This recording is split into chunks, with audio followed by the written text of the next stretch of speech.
Hi, everyone. Welcome to Art and Talk. Art and Talk is an online interviewing platform for artists to share their art, their creativity, and their passion. We embrace all the arts, the traditional arts, and the spiritual arts to bring you diverse and quality interviews to watch and be inspired by. If you're new to us, welcome.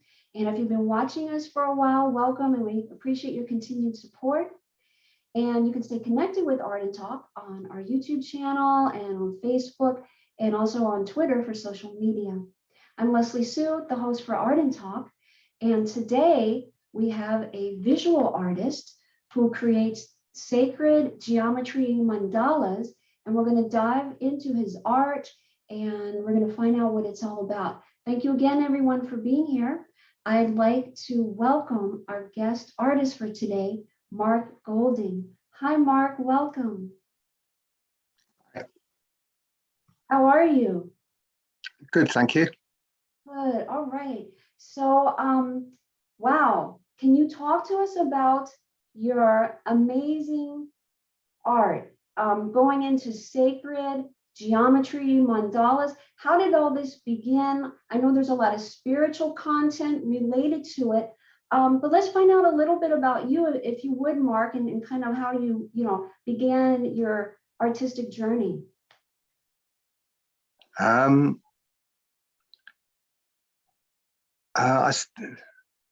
started probably around 10 years ago, just maybe 10 or 11 years ago. It was a time of change in my life, and I thought I could draw my way out of a situation. And so I started mapping and haven't stopped since. Mm-hmm. That is such a fascinating conclusion, that you were in a situation and then you thought you could draw your way out of it. Now, prior to that, you mentioned, kind of 10 years as kind of the launching pad, so to speak. But prior to that, had you had drawing experience? Were you drawing prior to that? No, not at all. Not, not since school, Yeah. Mm-hmm.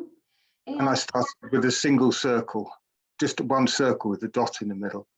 Mm-hmm. Mm-hmm. Yeah. And talk to us about the aspect of geometry and how that plays out in your art. Why were you even attracted to it? What does that mean for you? What are you conveying visually? Well, the way I think of geometry is connection between 2 points, but very often it's connection between 2 points is a geometry. And as everything is connected on one level, geometry is a natural expression of everything. Though much of the geometry that surrounds us is invisible, in terms of atomic structures and things like that. They're all geometric forms. Geometric patterns are everything, from the shape of our breath to the movement of planets. So everything can be described as having a relationship to geometry, I feel.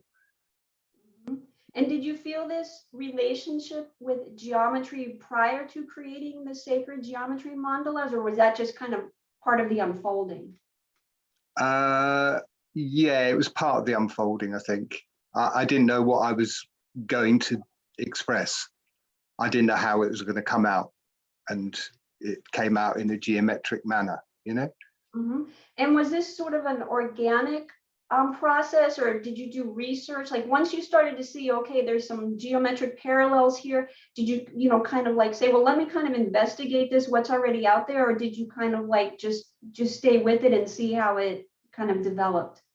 Absolutely, I stayed with it. I deliberately didn't read any books or studies, or I just thought I kind of felt like if you were a musician and you picked up an instrument and you thought, I just want to find my way of playing this. If it's wrong or bad or whatever, I just want to make my own way of doing things. Mhm. Mhm. And so I didn't. And I'm the lots of the labels that attach to geometric are nonsense. I think Mhm. I'm very pretty, you know, but I don't think there's much truth to those things, those interpretations. Mhm. So do you think that the deep truth that came to you through the geometry and the significance of the mandalas and whatnot, do you feel like this was just kind of revealed to you and you just kind of became privy to this kind of like sacred knowledge? No, I opened myself up to it. I kind of it was it in a way it was like one of the esoteric knowledges or esoteric wisdoms or something, and some of it's esoteric, some of it is occult, sort of, but basically they're just sort of secret things, it's like, whatever the label is. Mhm. And so you can explore those things, but they come up from within. It's the nature of the journey of this questing, internal searching, that these kind of you reach these or go through these phases of understanding, Mhm. Mhm. Oh, and that's then letting go of yes. what you've learned, or most of it. Mhm. Yes. And Now, so what's this pathway behind you? Where's that? Where's that go? it's actually a tapestry that's on the wall. It covers most of our wall Yeah, but where does it go? to infinity. Okay.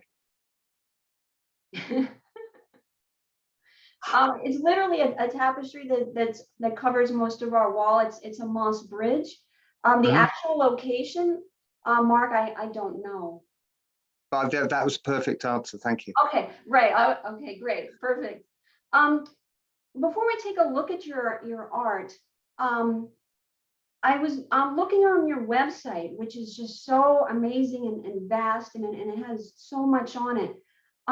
You mentioned that you um, pull from, in a sense, illuminated manuscripts. Can you tell us what that means?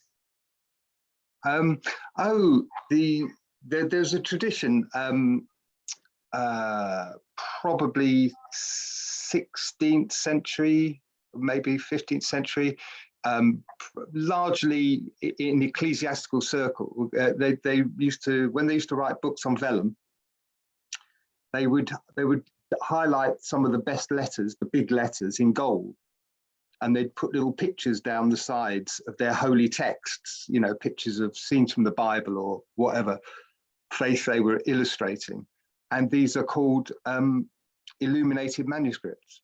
Mhm. That illuminated manuscript is a piece of parchment with gold paints on it, gold inks on it. Mhm. So lots of the drawings I've done have gold paint on inks on paper, so they're like illuminated manuscripts. Mhm. It's a historical term I see. for a type of presentation of book pages. Mhm. Let's take a look at some of your art. Before we take a look at it, is there anything you'd like to add, Mark? No. Okay, let's go ahead and I'll look at the first one. Give me just a moment and I'll pull that up. Okay.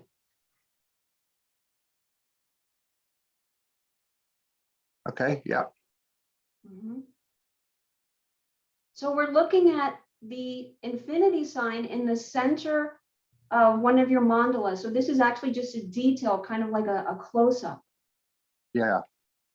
Mhm.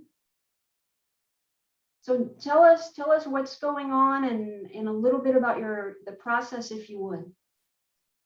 Well, what's going on is exactly what's going on with your uh, uh, bridge. Mhm. It's the same thing. It goes to infinity. Mhm. Mhm. Uh, and it can be represented in this way rather jokingly. The mathematical symbol for infinity is like a number 8 on its side with through 90 degrees. but this is like a bit of a tongue-in-cheek thing about it, because it's like a Moebius loop as well. So a Moebius loop is one that you just can keep, if you walk on it, you just keep walking forever and ever and ever. So it's a double joke, if you like, an infinite infinity. I see. And Mark, what are the materials that you're using? Can you share that with us? Yeah, the blue is an ultramarine. It's made from what's the word? Powder. The ultramarine powder mixed with chalk and water, and it creates this very vibrant color blue. It's mixed by hand. It's just, I get it locally from a crazy paint maker guy, and the black circles there. There's a man that sells.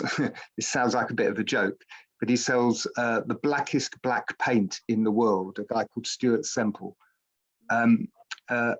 And he's kind of a crazy artist guy, but he makes his own paints, and he sells this black, which is it absorbs more light than any other black in the world. So it's got this very dense darkness that you can almost fall into, and it absorbs all the 99.9% of the light. Oh wow. The gold that you see on the infinity signs, in the gold things there, that's a gold paint that I get from Spain. I've tried lots and lots of materials, but this one from Spain is the best one I can get, or the best for my work. There's different lines. I've got dozens of different pens and metallic pens and things that I use to create the lines, you know? Yeah. Yeah.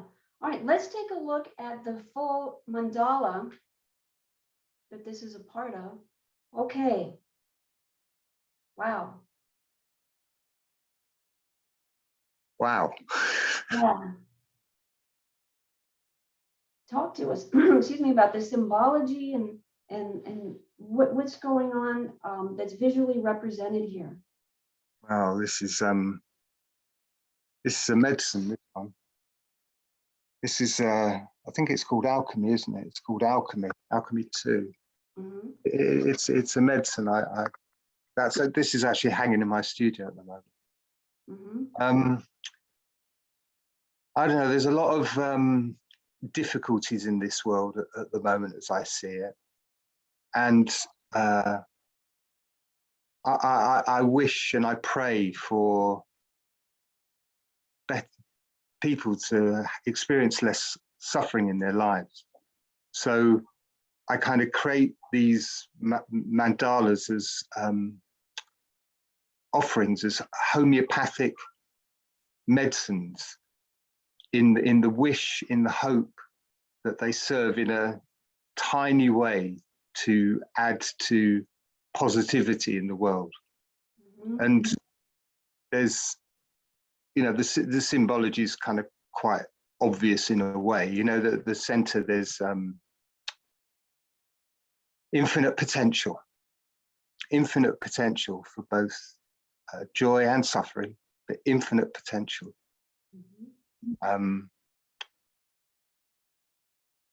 The two left and right with the triangles, that's an intentional one up, one down, you know, because the symbol that's contained within them both is the six-pointed star as well, which to me is the representation of the sacred mandala of Vajrayogini, Pure Land, Buddhist Pure Land. And at the top we have this symbol of the sun over the pyramid with the crescent moon, suggesting when time is right, the sun will release its medicine, balanced through left and right, through infinite potential to be captured in the heart of earth below, seeding a medicine.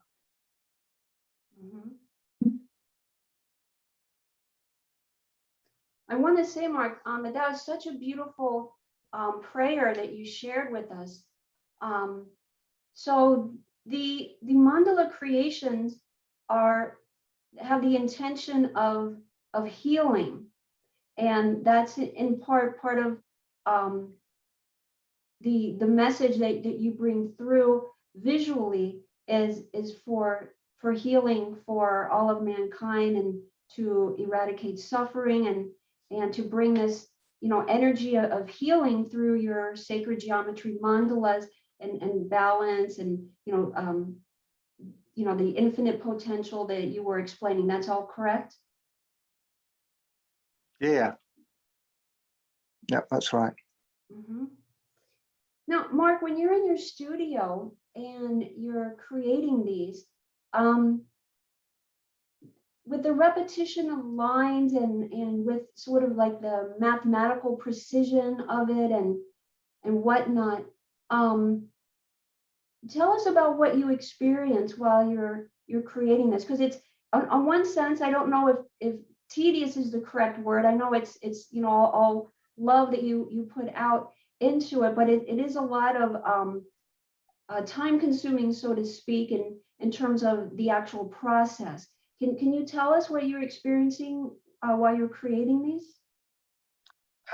Yeah, I meditate when I draw, when I paint. I meditate, and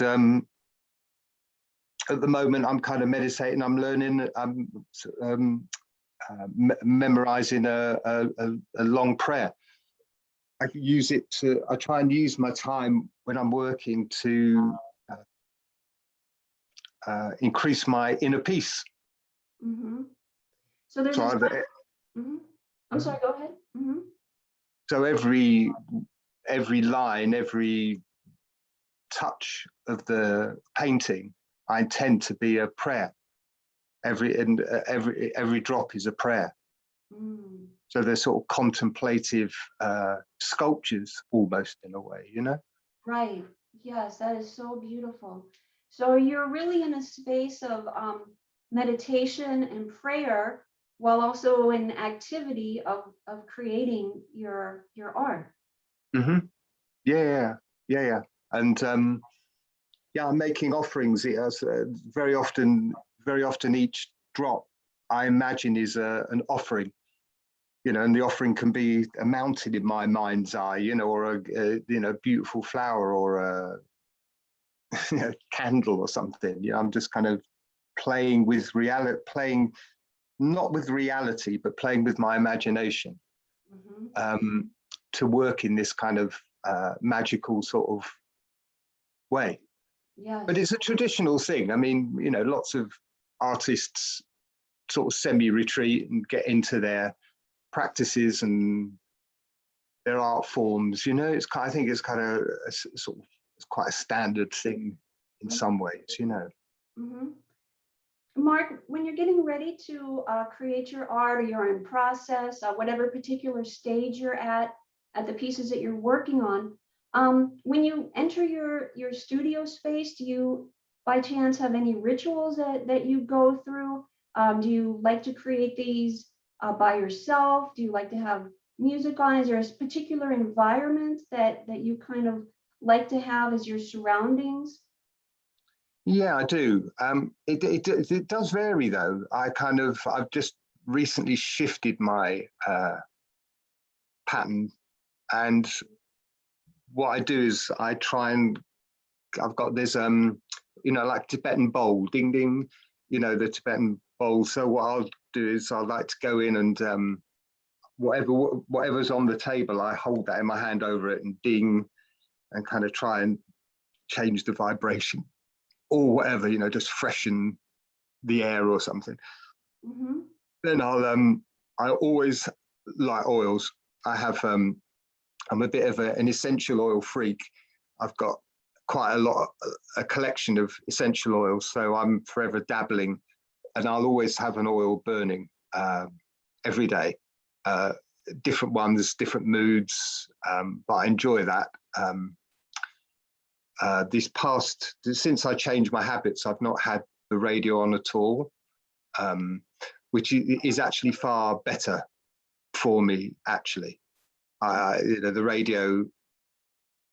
radio's a trap in a way, it just kind of gets me thinking about stuff that, the news every hour and all this kind of stuff. And so no, I'm kind of changed. I'd rather work in silence. But I live in a forest, so it's not silent. The birds are going crazy, Mhm. Yeah, I live off grid in a forest. Mm. Wow, that sounds beautiful. Thank you for sharing that, Mark. Let's go ahead and look at the next one. Okay. Okay, so what you're seeing here, what on the left is a drawing. Well, this is actually a photocopy. What you see on the left is a drawing I did. Then I photocopied the drawing, and then I translated the drawing onto the painting on the board on the right. So that's my original drawing. I photocopied it because I didn't want to, tape it up and everything.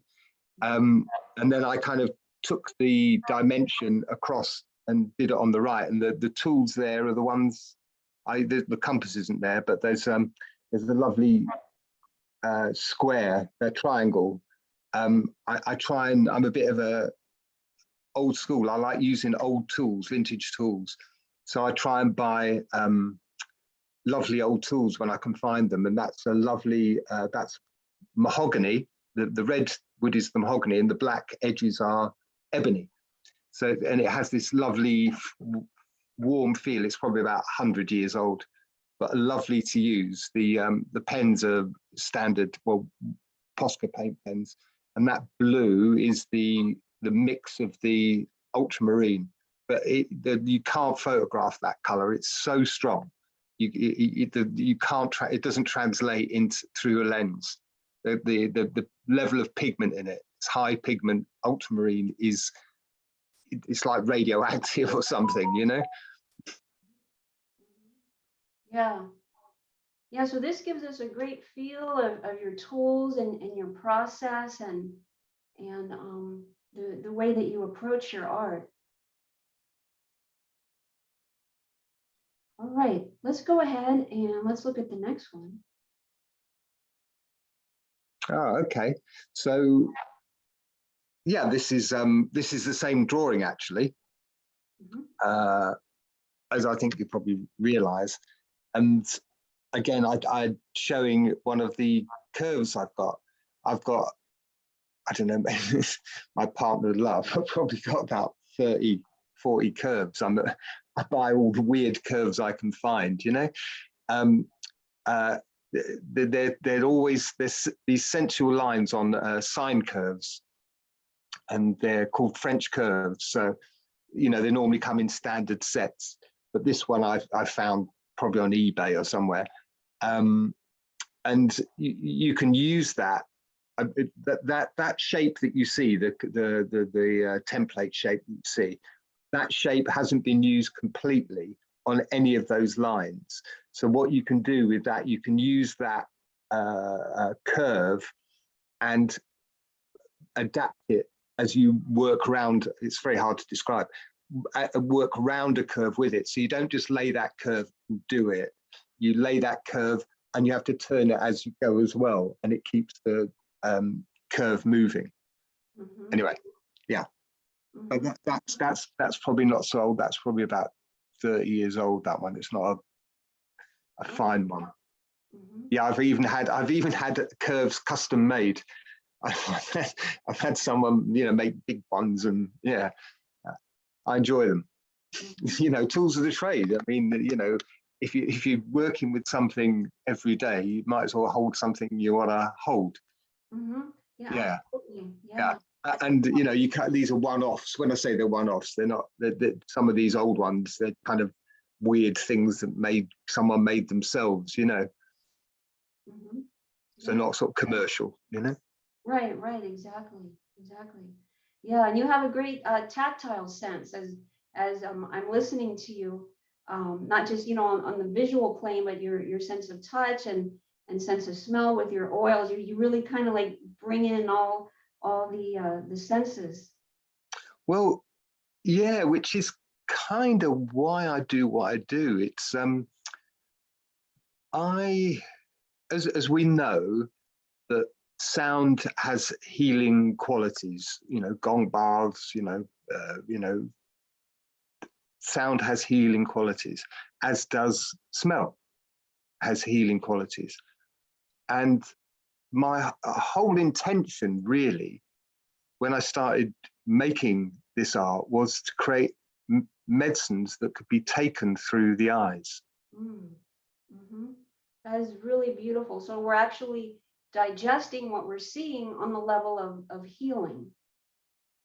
Yeah, that's my intention. Yeah. That's my intention. Yes, that's beautiful. And you know, I've made over 1,000 of these, well over 1,000 of these, and everyone's an experiment.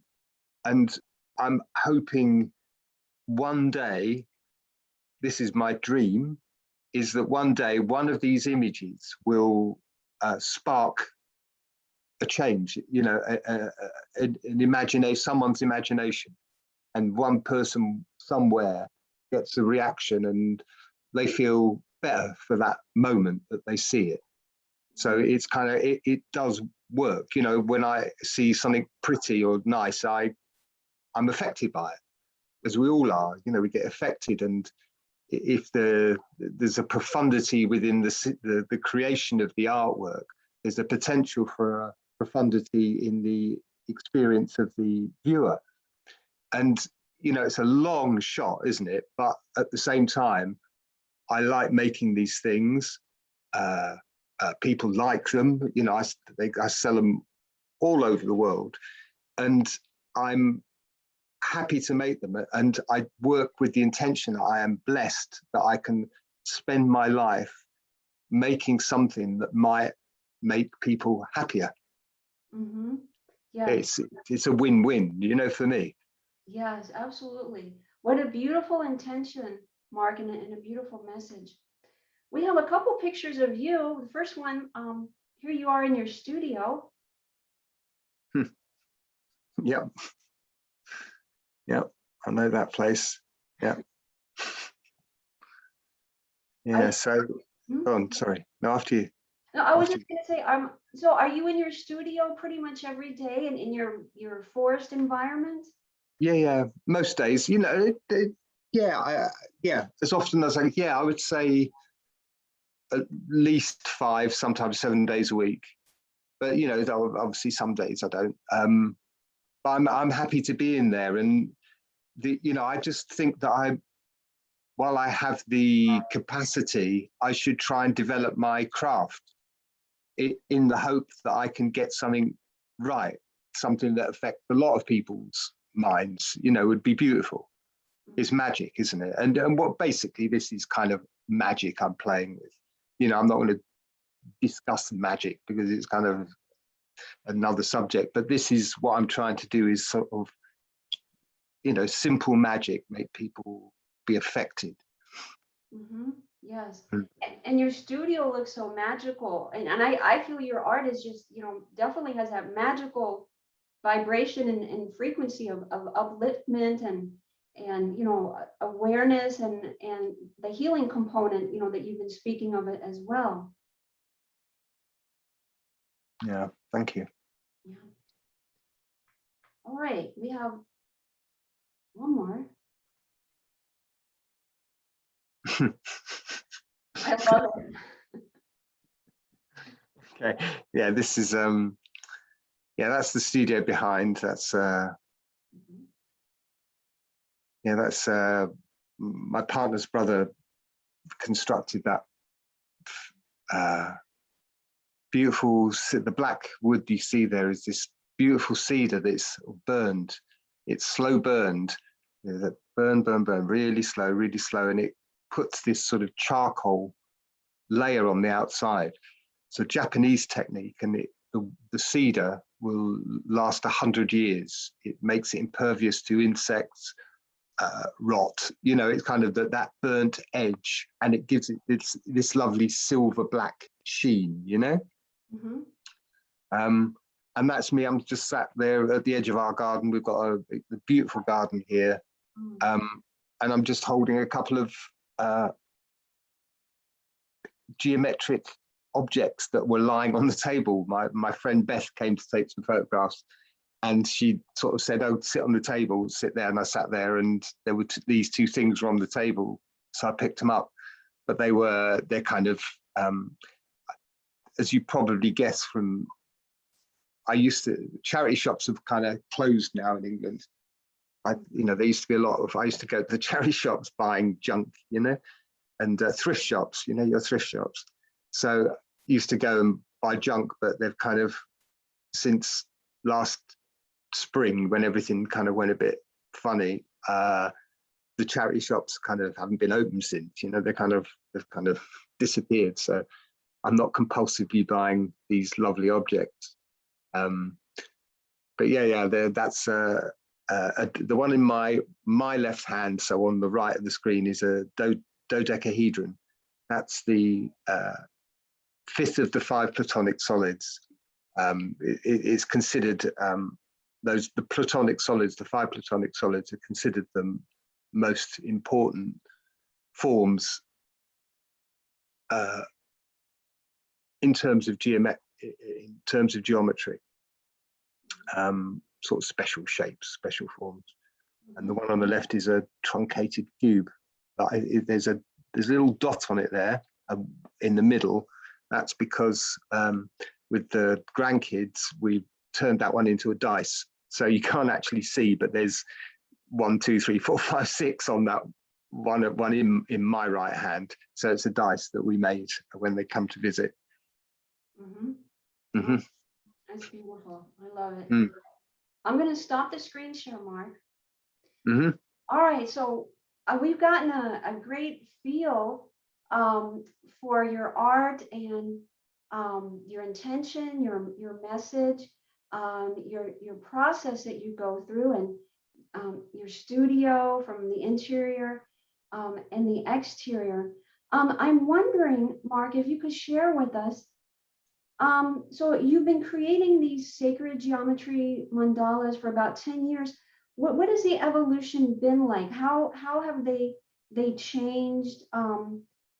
What's been going on with that whole like process year after year?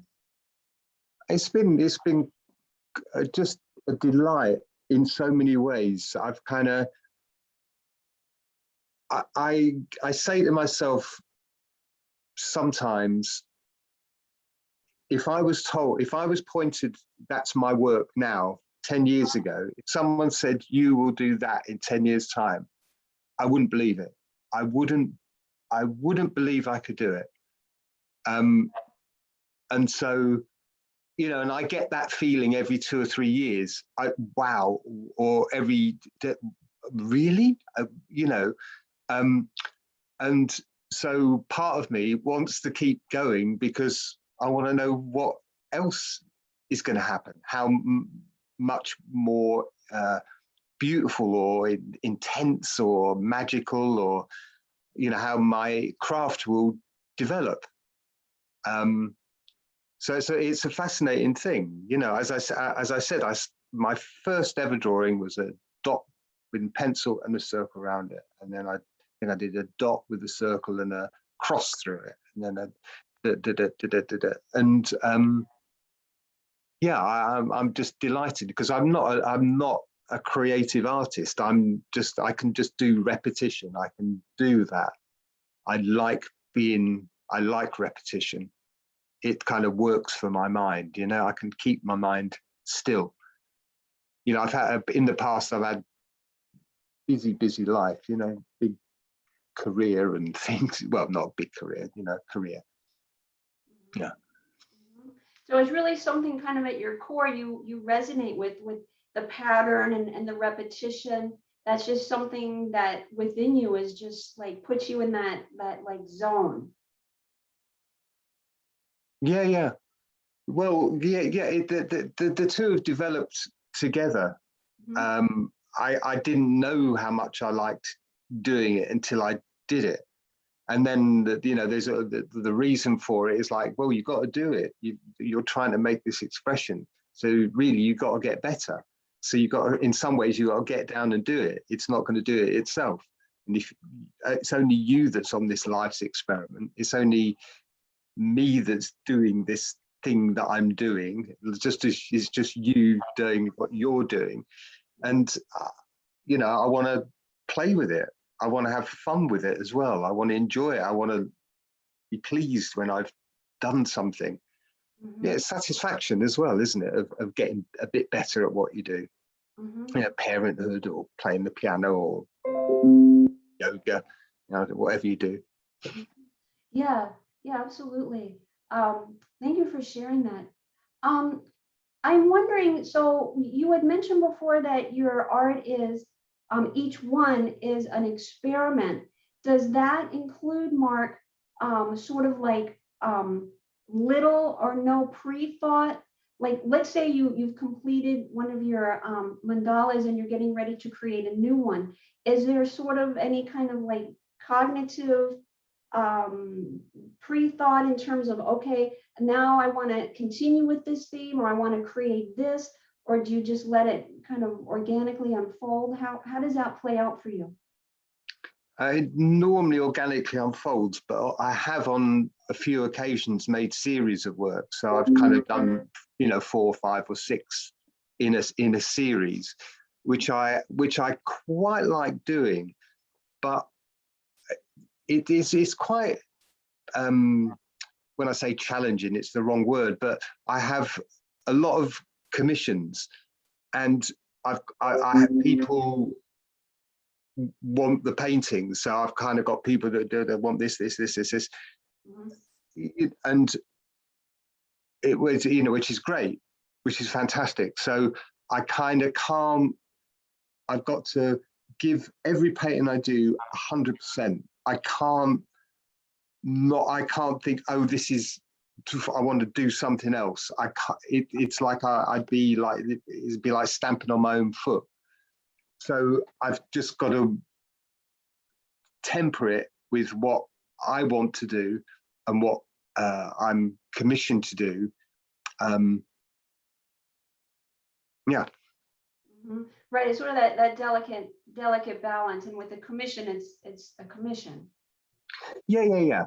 And sometimes, and in a way, it's a balance between experimentation and kind of standard model sort of thing. There's a sort of a mandala that does that thing, and there's another mandala with lots of bits and pieces in it. Yeah, but Mhm. I like everyone. I love them. Mhm. I, I yeah. Yeah, I can All feel my it. sorry, after you. Yeah, no, I can feel this is your great joy, your great passion, and your great love. My great joy are my grandkids, actually. Oh, yes, yes. Yeah, and I just, yeah, yeah, Mhm. yeah. Have you ever, Mark, collaborated artistically with any of these mandalas? Is that something that you would be open to, or how do you kind of view that kind of collaborative effort? Or even if it, wasn't necessarily in the visual arts, do you foresee any kind of collaboration with another artist in any capacity? Yeah, I've done lots of, well, quite a few collaborations. I was meant to be doing the collaboration of a lifetime last summer. Well, of a lifetime of 100 lifetimes. It was the biggest gig in England last summer, but everything got cancelled. Um, that was creating something astonishing. Yeah, I do stuff with some musician friends, you know. I've done sort of record covers and yeah. And I've collaborated with a couple of other artists that they've kind of sent me things, so I've done things on top and sent it back and like that. And I am completely open for suggestions if anyone wants to do some healing magic. You know, that I'm interested in talking about that. If anyone wishes to sort of discuss or engage in something, that would be interesting. Mm-hmm. To see what other people are doing, to see what other people are doing. Yeah, yeah. Yeah.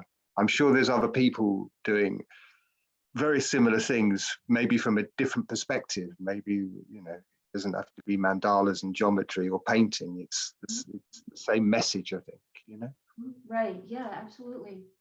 I wanted to ask you, Mark, on your website, when you click on some of your artwork, it takes you into some different essays. Now, are those essays, is that your commentary that's on there? I think 99%. I mean, there's a few bits that have cut and paste, but it's all my stuff. I get those together. Yeah. Mm-hmm. So it's basically kind of like spiritual commentary on a specific mandala to kind of let you kind of give. Oh, that's all my work. That's all my writing. Mm-hmm. Yeah. No, I do essays about kind of some, you know, I've written an essay on the geometry of pasta, you know, the geometry of gardens, you know, the geometry of architecture. I write sort of these funny little, well, I think they're quite funny, little tongue-in-cheek stories sometimes, poems almost. Mm-hmm. But they're a beautiful adjunct to your artwork and kind of gives a almost kind of like a cerebral kind of knowledge base of your work and you know, through your eyes. And I also noticed that you have two poems. One that was like architecture and geometry, and one that was on 4D genetics. So I thought that was beautiful too, with kind of like seeing some other aspects of you coming out with some poetry. Oh, do you want a poem? Yes. Do you want a poem? I hope I can remember it. This one I wrote, it's called Mandala Sun. My messenger of painted air has alchemized a signet key that opened up the spiral stair upon this golden dawn. Thus captured upon inner eyes, the sun's mandala brings surprise of recognition to the child within.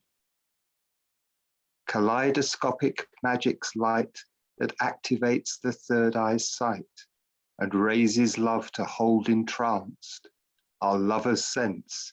In paradise we danced. The glowing power of truth and light, expressions of the goddess might, seduce those held in fear of death, anticipating life's last breath. So, exhale and breathe her sensual form that balances both sun and moon in velvet hues that capture you, embraced and warmed in swoon.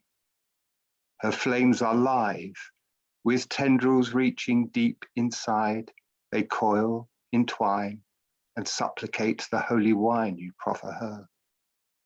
Through honeyed gauze her light afire, I witness open-eyed the pyre, but earn the wisdom she inspires to ease my soul. Beautiful. Your alchemy is so rich, not just in your visual art, but in your written communication as well. Wow, that was really beautiful. I felt that deeply. Thank you so much.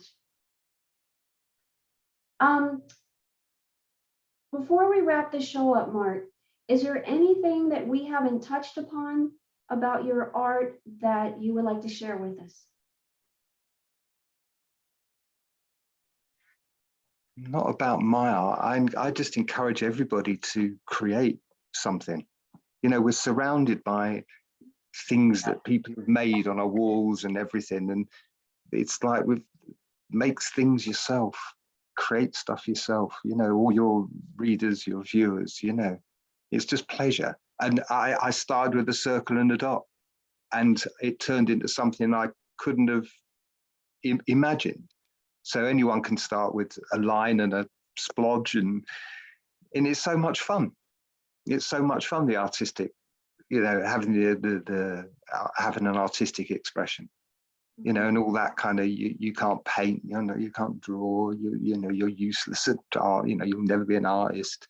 And, you know, you have to beat that out of yourself and start. Mm-hmm. And that's a great tie-in to what we started the show with the infinite potential.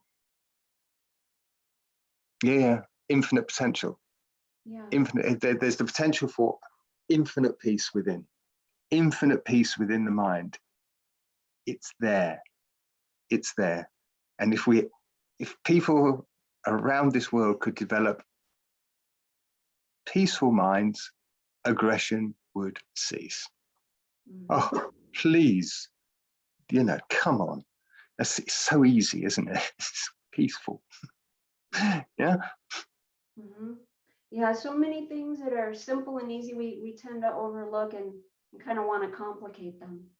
Exactly. Yeah, exactly. Yeah.